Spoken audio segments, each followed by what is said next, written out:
जिनको 100 गज के प्लाट पीछे देने का बात कही गई थी, उन लोगों को प्लाट के नाम के ऊपर जगह दिखा दी गई, परंतु कोई पोजीशन या उनके नाम कोई रजिस्ट्री नहीं हुई और काफ़ी संख्या के अंदर ऐसे लोग चक्कर काट रहे थे कि हमें उस 100 गज प्लॉट की पोजीशन भी मिले, उसकी रजिस्ट्री भी मिले। बहुत सारे ऐसे बेनिफिशरीज थे, लाभार्थी थे, जो ये चाहते हैं कि हमें 100 गज का प्लॉट मिले। उसको लेकर के एक योजना पिछले दिनों आदरणीय मनोहर लाल जी ने वो बनाई। विधानसभा के अंदर भी इसका बजट का अलग से प्रावधान किया गया और उसके निमित्त कल सोनीपत में ऐसे जो लाभार्थी हैं उन सबको प्लॉट की पोजीशन भी दी जाएगी। हरियाणा प्रदेश के अंदर अलग अलग स्थानों के ऊपर ये कार्यक्रम का आयोजन होगा। उस कार्यक्रम में हमारे हरियाणा सरकार के सभी मंत्रीगण, हमारे सभी विधायकगण वहां पर मौजूद रहेंगे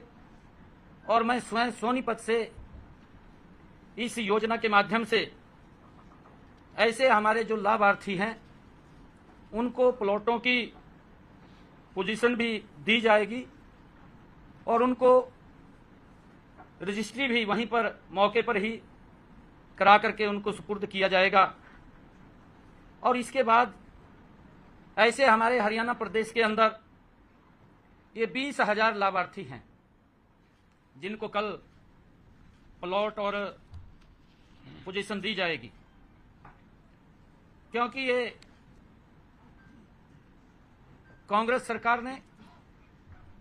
इसको शुरू तो किया परंतु उनके हालात के ऊपर छोड़ दिया। वो घूमते रहे, ना उनके पास कोई कागज था, ना उनके पास कोई रजिस्ट्री थी। वो घूमते रहते थे कि हमें कोई पोजीशन मिल जाए, परंतु जब उनके पास कोई कागज नहीं था, खाली नाम मात्र के लिए जगह दिखा दी और उसके लिए वो चक्कर काटते रहे। ऐसे सब उन गरीब लोगों को, जो बीपीएल परिवार के लोग हैं, उन सबको ये 20,000 इस प्रकार की संख्या थी, लोग थे, उनको ये पोजीशन देने का काम किया जाएगा। और कांग्रेस जो ये महात्मा गांधी बस्ती योजना, ग्रामीण बस्ती योजना का ये ढंढोरा पीटते रहे और ये उनके हालात के ऊपर कांग्रेस ने गांधी जी के नाम के ऊपर इस योजना को शुरू किया, परंतु उसको अमली जामा नहीं बनाया, खाली नाम दे दिया, उनके हालात के ऊपर छोड़ दिया। हमने ये निर्णय किया है इस समस्या के समाधान के लिए मुख्यमंत्री ग्रामीण आवास योजना के अंतर्गत सभी लाभार्थी, जितने ये लाभार्थी थे, उन सबको प्लॉट का कब्जा भी दिया जाएगा, उनको रजिस्ट्री भी बना करके दी जाएगी और उसके बावजूद ऐसे अगर जो और लाभार्थी हैं जो शेष बचेंगे, उनकी संख्या ये लगभग 20,000 है और 7,775 ऐसे जो लाभार्थी हैं जिनको कल ही ये पोजीशन भी देंगे, कब्जा भी देंगे और उनकी रजिस्ट्री भी कराएंगे। 20,000 लोगों के जो हमने चिन्हित किया है, जहां उनको प्लॉट नहीं मिल रहा है या जमीन उपलब्ध नहीं है, शीघ्र ही, जल्दी ही अगले चरण के अंदर हम उसकी सारी की सारी तैयारी कर रहे हैं, लगभग वो फाइनल टच के अंदर है। उनके खाते में भी 1-1 लाख रुपया वो प्लॉट खरीदने के लिए, वो प्लॉट खरीद सकें, वो पहुंचाने का काम भी जल्दी ही हम करेंगे। ऐसे ये लगभग जो संख्या है कि हमारी सरकार की सोच है और ये सोच डॉक्टर भीमराव अंबेडकर जी, ये सोच महात्मा ज्योतिबा फूले जी की, उनके सपनों को साकार करते हुए देश के यशस्वी प्रधानमंत्री आदरणीय नरेंद्र मोदी जी और हमारी डबल इंजन की सरकार, उनके जीवन को सरल और सुगम करने के लिए लगातार उसमें सुधारीकरण करते हुए उन तक लाभ पहुंचाने का काम ये हमारी सरकार कर रही है। और ऐसे अगर और भी कुछ लोग बचेंगे, उसके लिए भी हमने ये कहा है कि एक पोर्टल के माध्यम से वो रजिस्ट्रेशन करेंगे कि जो ऐसे लाभार्थी बचेंगे उनको भी वेरीफाई करके जो पात्र व्यक्ति है उस तक लाभ पहुंचाना हमारी सरकार का कमिटमेंट है और उसको लेकर के हम उन तक ये लाभ पहुंचाने का काम करेंगे। आदरणीय प्रधानमंत्री जी ने पिछले 10 वर्षों में प्रधानमंत्री आवास योजना के तहत हमारे प्रदेश के अंदर लगभग 14,939 मकान बना करके देने का कार्य किया है। प्रदेश के अंदर लगभग 15,356 निर्माणाधीन हैं जिनके ऊपर काम चल रहा है। जल्दी ही उनकी भी चाबियां उनको सौंपने का काम ये हमारी सरकार, डबल इंजन की सरकार, मजबूती से कर रही है। और लगभग हरियाणा के अंदर प्रधानमंत्री आवास योजना के तहत हमने पिछले 10 वर्षों में 552 करोड़ रुपया इस योजना के तहत हमने खर्च किया है। और ऐसे जो नए मकानों के अलावा भी पुराने मकान हैं, डॉक्टर भीमराव अंबेडकर नवीनीकरण योजना, उसके माध्यम से 2138 पुराने मकानों के विस्तार, उनके नवीनीकरण के लिए भी हमने 60 हजार रुपया उन तक पहुंचाने का ये काम किया है। और इस योजना के तहत प्रति जो बेनिफिशियरी है, लाभार्थी है, उस तक 3 किस्तों में 1,38,000 रुपया पहुंचाने का काम ये हमारी सरकार वो कर रही है। प्रधानमंत्री आवास योजना ग्रामीण के तहत 29,440 मकानों के निर्माण की स्वीकृति दी है। इसमें 26,318 मकान बनवाए गए हैं। इनके ऊपर 376 करोड़ रुपया की मदद वो की गई है। हमारी सरकार लगातार गरीब के हित के अंदर मजबूती से फैसले लेती हुई, ये नरेंद्र मोदी की सरकार, डबल इंजन की सरकार,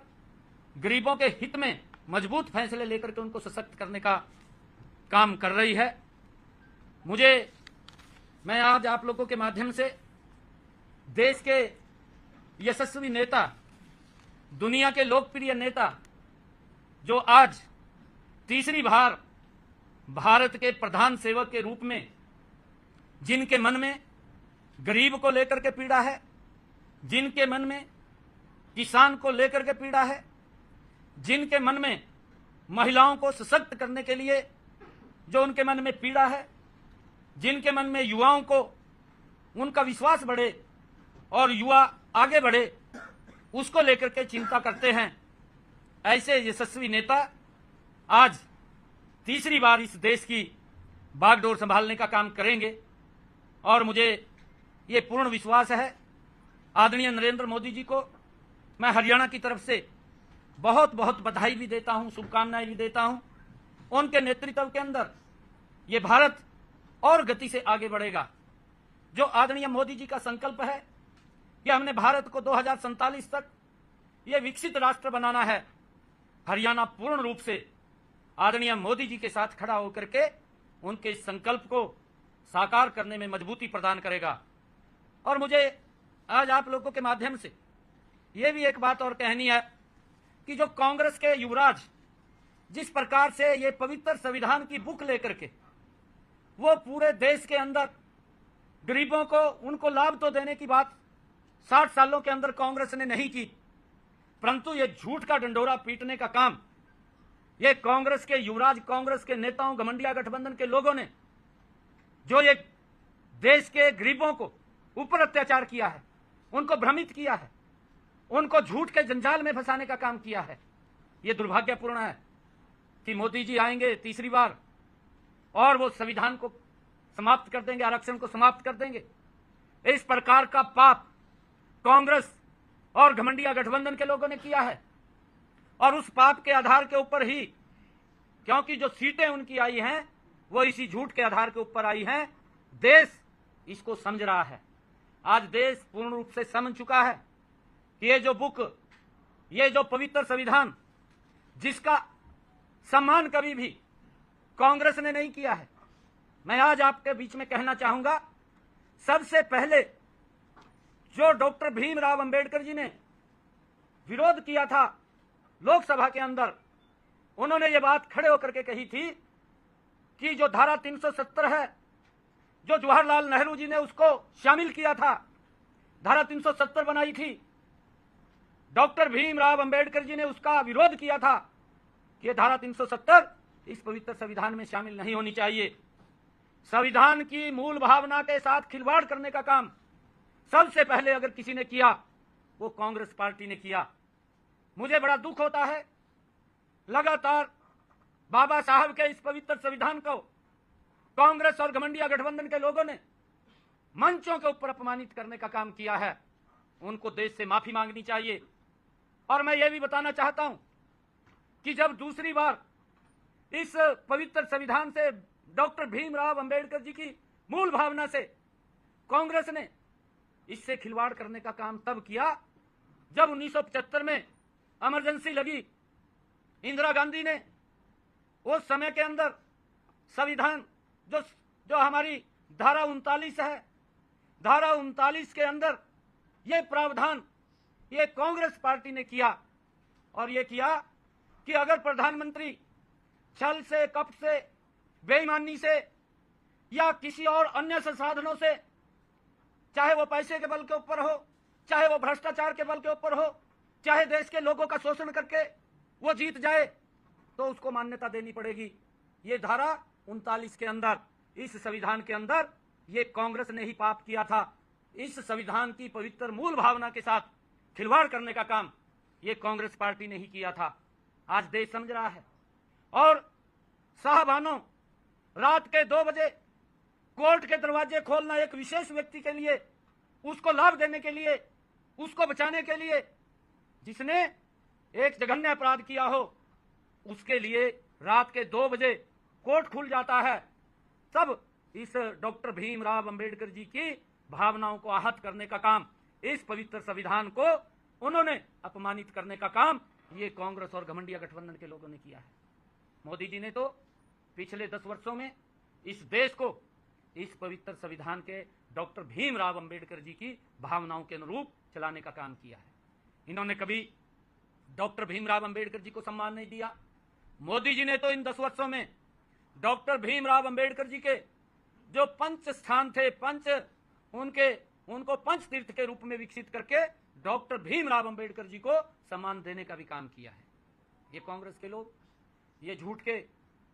आधार के ऊपर ये जीत करके आज कुछ सीटें आए हैं, परंतु देश इनको कभी माफ नहीं करने वाला है। और कल जैसा मैंने बताया है कि कल